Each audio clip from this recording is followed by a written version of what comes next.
So there's a couple of things when curling your hair at home that are really important to keep in mind. Your tools and the products that you use actually make the biggest difference in the world. So I'm gonna start by telling you about the T3 iron and why it's so special and different from other irons on the market and why it makes such a big difference. The pressure of the spring of the iron is so much stronger than any other iron I've used. The fact that the barrel is so long allows long hair to wrap around multiple times and give you that beautiful even curl. The last feature of the T3 that makes it remarkable and different from all the other irons in the market is that it has a removable attachment and it's convertible. So you unlock,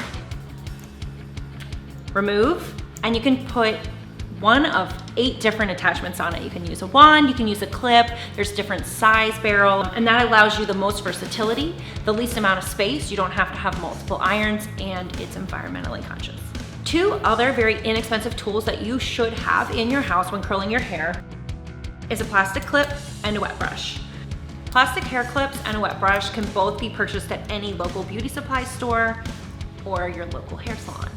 The other things I'd like to talk to you about are product for when you're prepping your curls, during your curls, and afterwards. It's important that whether your hair is air drying or you're blowing it out, that you're using a heat protectant on it. I would suggest the Davines all-in-one milk. That is applied to wet hair, not dry hair, and you wanna make sure your hair is dry before you start curling.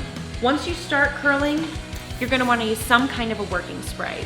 Whether it's the medium hold hairspray or the texture spray, you can use whatever you prefer, but you need to have something that has a little bit of memory and a little bit of grit to give you volume. If you have unruly hair that's really frizzy, you might want to consider using a shimmer mist or a definition mist, something that's more oil-based that's going to control frizz. When you're done curling, you can use either a shimmer mist, a texture spray, or a dry shampoo, or all 3. Using dry shampoo on clean hair is going to keep your hair cleaner longer, it's gonna give you a little bit of volume, and it's also going to make your style last longer.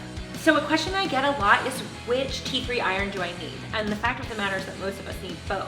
But if your hair is shoulder length or above, you're gonna wanna go with the smaller barrel, which is 1 inch, rather than the 1.25 inch barrel. If the barrel is too big, you're not gonna get the hair to wrap around enough times in order to get a curl from it.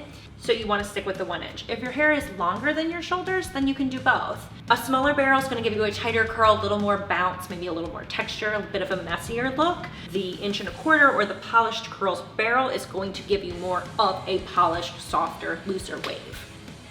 Great cut. As the larger piece, did I just mess that up? I think I did, sorry.